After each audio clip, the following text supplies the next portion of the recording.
As spring approaches, the South Suburban College baseball team prepares for a new season. Under the direction of a coach who's dedicated half his life to racking up over 900 victories for the program, this generation of Bulldogs and those that came before them are building a rich history for the school and the sport.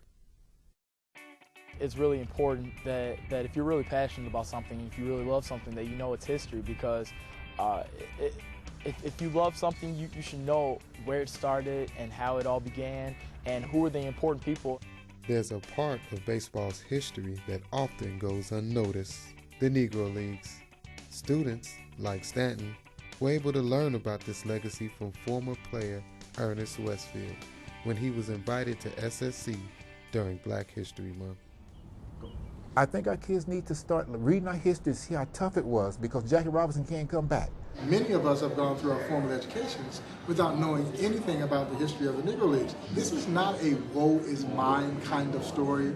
The story of the Negro Leagues really doesn't lie in the adversity that these great baseball's unsung heroes faced. It is really what they were able to overcome, how they handled the adversity. And that's really what makes the Negro Leagues so special.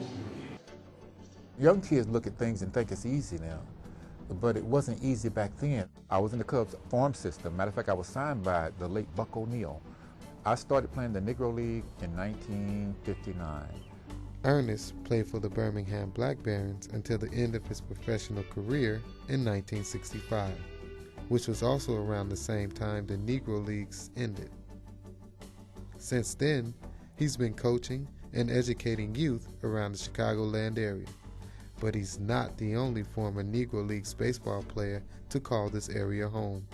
Chicago was even the stomping ground to a man considered to be the father of black baseball. Well, the history started in Kansas City in 1920.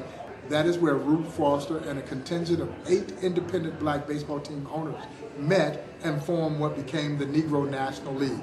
Rube Foster died in Kankakee, and when he passed away, people stood in line for 3 days to view his body.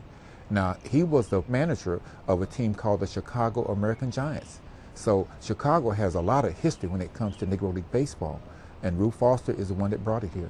His brother Willie Foster played for him in Chicago. Willie Foster is also a Hall of Famer. So you got 2 brothers who are enshrined in the National Baseball Hall of Fame. But, they were just 2 of a contingent of great black baseball players who called Chicago home. The Negro Leagues gave birth to some of the greatest baseball players to ever put on a uniform. But during this golden era, there was no such thing as the internet. Televised games played by this league were unheard of. They weren't even popular enough to broadcast on the radio. So fans of the league heavily depended on the newspapers to receive their information.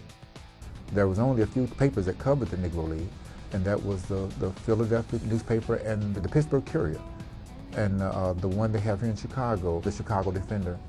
To keep this history alive, Westfield preserves articles and writes poetry about a league drifting far from memory, yet took place so close to home. I want to know about the great guys that came before me, the Satchel Pages, the Josh Gibsons, the Jackie Robinsons, everyone that paved the way for me, because without them, honestly, I probably wouldn't be a Bulldog right now. Well, let's honor those black players who played the game so well by keeping their history alive for the younger generation to tell. But let's never forget their struggles and how hard they had to fight, because that was a time when only the ball was swinging.